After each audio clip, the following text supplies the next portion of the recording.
Jadi orang-orang yang membangun rumah tangganya, ya, kehidupan dalam langkah pernikahannya sampai dia berjalan dalam ketakwaan kepada Allah, sebetulnya nggak sulit tentang dunia, gitu. Jadi mohon maaf nih kalau dengan kalimat ini barangkali kurang menyenangkan, kan? Kalau ada persoalan yang tidak pernah tuntas, padahal mungkin secara materi tercukupi, kan? Masya Allah, kedudukan tinggi, tapi nggak tuntas nih. Boleh jadi yang dibutuhkan tuh bukan harta, bukan tingginya kedudukan Anda, yang dibutuhkan ketakwaan Anda kepada Allah. Itu saja. Ya, menyadari bahwa pernikahan ini adalah bagian dari amanat Allah Subhanahu wa taala. Rumah tangga ini amanah, setiap amanat dipertanggungjawabkan di hadapan Allah Subhanahu wa taala. Dan kalau mengerti berumah tangga itu adalah ibadah, maka kita akan jaga cara kita beribadah kepada Allah. Anda kan kalau sholat Anda jaga rukun dan syaratnya, kan? Nah, rumah tangga itu ada rukun dan syaratnya. Ya, kan waktu mau nikah kan ada rukunnya, ada akad itu kan, syaratnya juga ada kan. Hah?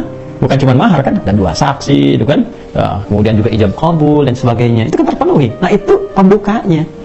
Ya kan? Dalam perjalanannya pun itu harus dijaga, karena kalau memahami pernikahan sebagai ibadah kepada Allah, maka dijaga cara kita ibadah. Jaga, jangan sampai ya terkena sesuatu yang kotor atau melanggar ketentuan ibadah. Nah, ini kalau dipertahankan, maka apa yang terjadi? Allah anugerahkan segala kemuliaan untuk mengabadikan kehidupan keluarga ini sampai dengan kehidupan di akhirat. Ya, kalau kita baca Quran surah ke-52 misalnya, ayat 21. Allah tegaskan di situ, walladzina amanu wattaba'athum dzurriyyatuhum biimanin alhaqna bihim dzurriyyatahum wama alatnahum min 'amalihim min syai' kullu imrin bima kasaba rahin. Dan para orang tua yang beriman itu menjaga iman. Jadi berkeluarga itu dengan imannya. Ya, bukan cuma dengan hartanya. Kalau dengan harta ya banyak yang bisa begitu, ya kan? Berkeluarga itu dengan imannya. Lalu iman diimplementasikan dalam bentuk amal saleh. Amal saleh suami pada istri dalam bersikap, fa'ashiruhunna bil ma'ruf, surah keempat ayat 19. Demikian sebaliknya dengan anak-anak dan sebaliknya. Maka apa yang terjadi? Kalau orang tua mampu begitu, diwarisi oleh anak demikian, diniatkan karena imannya, maka mereka akan dipertemukan kembali di satu tempat di surga. Alhaqna bihim dzurriyyatahum, satu keluarga besar. Wa ma alatnahum min 'amalihim min syai', dan semua kegiatan berkeluarga itu dinilai langsung oleh Allah untuk mewujudkan pertemuan itu karena dilakukan dengan iman, maka jadi ibadah. Kullu imrin bima kasaba rahin, tapi itu pilihan. Kalau Anda merasa itu hanya untuk melakukan kegiatan duniawi saja, hubungan seksual saja, ya mencari materi saja, itu pilihan Anda. Silahkan saja, itu pilihan Anda. Tapi pada saatnya, sadari kata Allah, Anda akan pulang. Anda akan meninggal. Makanya patut bertanya, setelah meninggalkan dunia ini, ketemu lagi nggak? Ya kan? Satu masuk ke alam kubur, ya, itu saja kan sudah nggak ada aksesnya. Ya kan? Untuk bertemu kembali. Paling dizarahi, balik lagi, dan sebagainya. Nanti di akhirat ketemu lagi nggak? Itu poinnya. Nah, berbahagianya kita, Allah itu Tuhan kita yang Maha Esa, lengkap menyampaikan dalam Quran. Tidak ada satupun kitab suci di muka bumi ini yang menyampaikan runtutan kehidupan kita secara detil dan lengkap. Dan itu diminta bahkan oleh Allah langsung. Silahkan riset, silahkan pelajari dari kedalamannya, kebahasaannya, ya, dari logikanya, dari runtutannya, silahkan. Dan tidak ada satupun yang sempurna Al-Quran, karena ini firman Allah. Ya, maka poinnya apa? Itu pilihan. Tapi kalau Anda memang berpikir dan ingin mengabadikan ketenangan duniawi ini untuk mendapatkan kemuliaan akhirat, maka niatkan sebagai ibadah. Dan jalannya akan berbeda. Ya, bahkan nanti ada yang tertinggi itu disambut oleh para malaikat. Allah perintahkan setiap malaikat berdiri di pintu surga untuk menyambutnya. Itu ada di Quran surah ke-13, Ar-Ra'd ayat 23 sampai 24. Kan? Jannatu 'adnin yadkhulunaha wa man salaha min abaihim wa azwajihim wa dhurriyyatihim wal malaikatu yadkhuluna 'alaihim min kulli bab. Salamun 'alaikum bima sabartum fa ni'ma 'uqbad dar. Ada satu keluarga besar yang masuk dari surga Aden. Satu keluarga. Ya, ada suami dan istrinya, ya. Bahkan ayah ibunya. Suami istri, ayah ibu, dan keturunan ke bawahnya anak cucu. Keluarga besar masuk. Masya Allah. Ya, saat masuk itu Allah perintahkan pada malaikat berbaris di pintu surga, sambut mereka dan selamati. Maka malaikat menyelamati mereka dengan kalimat Salamun alaikum bima sabartum. Selamat ya, Anda sabar dalam menjalani kehidupan di dunia. Sabar, karena sakinah itu kan lekat dengan persoalan. Maka Anda sabar menunaikan sholat, sabar tahajud, sabar berpuasa sunnah, sabar berdoa kepada Allah, sabar dengan qanaah atas rezeki yang Allah berikan, ya kan? Ya, sabar membina kehidupan rumah tangga. Lakukan karena Allah. Kalau cuma karena peran suami dan istri, capek rumah tangganya. Tapi kalau dilakukan untuk menaati Allah, ada keringanan nantinya. Gitu. Kalau semua ditampilkan seperti itu, capek hidupnya. Tapi kalau kita lakukan, alhamdulillah, sudah Allah yang titipkan, yang jalan dulu aja. Bismillah, pelan-pelan.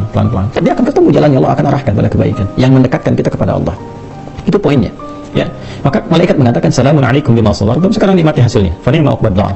Silahkan nikmati tempat terindah ini yang belum pernah dijamah dirasakan oleh siapapun. Ya, dari kalangan makhluk Allah Subhanahu wa taala. Jadi ini poinnya teman-teman sekalian. Jadi poin pertama, bila kita ingin membuka kehidupan rumah tangga yang baik sebagai anak, sebagai ayah, sebagai ibu, suami istri, maka yang pertama, bangun visi kehidupan itu sebagai ibadah. Sebagai anak, rasakan tentang ibadah. Ibadahnya apa? Allah perintahkan dengan menaati orang tua. kepada ibu bagaimana, itu diletakkan setelah tauhid loh. Ya, di Quran surah 17 ayat 23, wa qadha rabbuka alla ta'budu illa iyyah, itu tauhid. Wa bil walidaini ihsan, dan bakti pada orang tua. Jadi bakti pada orang tua diletakkan setelah tauhid. Makanya nilainya tinggi. Anak yang selalu berbakti pada orang tua, ayahnya, ibunya, terutama ibu itu, dekati, sayangi, muliakan, berikan apa yang mampu kita berikan. Itu ridha Allah turun. Karena letak itu dekat sekali antara tauhidullah, menaati Allah Subhanahu wa taala, bertuhan kepadanya. Setelah itu diletakkan, Allah perintahkan lo ibadah. Ibadah pertamanya apa? Setelah bertuhan. Bertuhan itu membuktikannya dengan salat. Itu dari Quran surah 20 ayat 14. Innani anallahu la ilaha illa ana fa'budni wa aqimis salata li dzikri. Sudah kita salat, menyembah, bertuhan kepada Allah, diperintahkan kita. Hal pertama yang dilakukan sebagai implementasi salat, mencegah perbuatan keji dan mungkar, dampaknya kepada khalayak luas dari makhluk Allah, orang tuamu dulu. Ya, jangan sampai baik pada orang tua orang lain, baik pada orang lain, pada orang tua sendiri, ada masalah. Ya, wabil walidaini ihsan. Ya, bahkan walaupun dalam keadaan sepuh, ya terus hormati, sayangi, muliakan, itu dampaknya ke rumah tangga apa? Luar biasa. Dampaknya kepada pribadi kita bukan? Luar biasa. Ya, adik-adik yang sedang belajar, teman-teman misalnya, minta ridha ayah, ibu. Ya, saya melakukan demikian. Minta ridhonya, minta doanya, dan dampaknya luas sekali, besar sekali. Ada ketenangan, kedamaian, ketentraman, keyakinan, ya. Dan masya Allah, ya, bab dia kedepannya kesuksesan, kebahagiaan. Itu poinnya. Boleh jadi Allah akan cukupkan. Pokoknya kalau diarahkan ke ibadah, Allah berikan qanaah. Setiap rezeki kita syukuri. Nanti ujung-ujung di akhir puncaknya itu semua kenikmatan datang. Bahkan ada yang dari ujung kepala sampai ujung kaki, rasa-rasanya dimudahkan oleh Allah. Bahkan ada yang tidak membeli gitu. Ya, itu kemudahan-kemudahan yang Allah berikan. Tapi dasarnya dibangun untuk ketakwaan. Itu pun dibangunnya ketakwaan, tapi ibadah lagi. Nah ini poinnya teman-teman sekalian. Bagian pertama yang kita pelajari dari fikih kehidupan rumah tangga untuk semua, bukan hanya untuk yang mau menikah. Ini babnya untuk semua. Dan semua kita kan berasal dari madrasah pertama yang di rumah, ya kan? Anaknya, bapaknya, ibunya, suami, istri, dan sebagainya. Maka hal pertama, niatkan kehidupan berkeluarga itu untuk menaati Allah Subhanahu wa taala dalam konteks ibadah kepadanya. Setelah itu, lihat perannya yang Allah titipkan kepada kita apa. Saya laki-laki, oke, berarti laki-laki sebagai anak pasti itu. Ya, karena lahir kan di atasnya ada ayah dan ibu. Setelah itu jadi apa? Ya, di suami misalnya kan. Nah, dari suami perannya bagaimana? Jadi ayah perannya bagaimana? Demikian yang perempuan sampai dengan ke atasnya. Dan itu lengkap tuntas babnya sampai contohnya. Sampai contoh Masya Allah di Islam itu. Sampai sejarahnya. Ya, jadi pedomannya di Quran ada, penjelasannya di Sunnah ada, contoh idealnya ada. Ini kehidupan Nabi dari mulai jadi anak sampai ke atas jadi kakek, kemudian dari untuk perempuan istri beliau, makanya disebutnya Ummahatul Mukminin, ibunda kita. Ngambil contoh ke atas. Lalu itu lihat sirahnya seperti apa, lengkap. Coba tunjukkan setidaknya kepada kami saat ini di mana ada ajaran yang begitu lengkap dari panduannya, ya, kemudian contohnya, tokohnya bukan fiktif, ada sejarahnya bisa dilacak. Tuh. Jadi kurikulum di Islam itu sangat lengkap. Tinggal bagaimana umat muslim dan itu bisa mengimplementasikan semua tuntunan itu dalam wujud kehidupan yang nyata yang kita alami saat ini. Ya, ini nasihat juga untuk pribadi, untuk kita semua. Sama saja, saya juga demikian. Ya, para ustadz yang lain, para kiai juga sama saja. Dan tidak akan pernah bisa melewati bab-bab ini.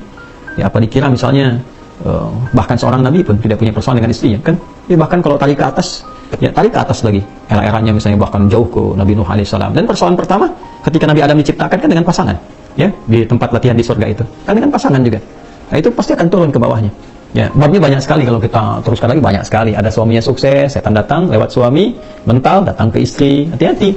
Ya, kadang-kadang ya untuk korupsi misalnya yang era-era kekinian, dorongannya bukan berarti dari pekerja yang laki-lakinya saja, mungkin masuknya lewat ibunya, lewat istrinya, bisa jadi lewat anak, ngasih hadiahnya ke anak, ya, ke suami mental, masuknya lewat dapur istri dan sebagainya. Hal-hal demikian tuh. Nah, karena itu pesannya apa? Quran surah ke-66 ayat ke-6, ya ayyuhalladzina amanu, hei semua anggota keluarga, qu anfusakum wa ahlikum nara, jaga dirimu dan jaga keluargamu dari ancaman neraka. Jangan sampai di dunia merasakan seakan nikmat, di akhirat terancam. Kan dunia sementara. Ya, kan sudah paham betul itu, kita itu meninggal. Sadarilah. Ini kan malam nih waktu Indonesia ya, bagian barat. Coba sebelum tidur renungkan. Kan mau meninggal. Terus setelah itu mau apa? Ah, lalu tarik balik. Apa yang selama ini dilakukan? Yang dikumpul-kumpul itu buat apa sih? Kan? Buat apa? Semua capaian yang mau diharapkan itu. Islam tuh elegan sekali. Capaian itu baru punya nilai setelah berwujud amal soleh.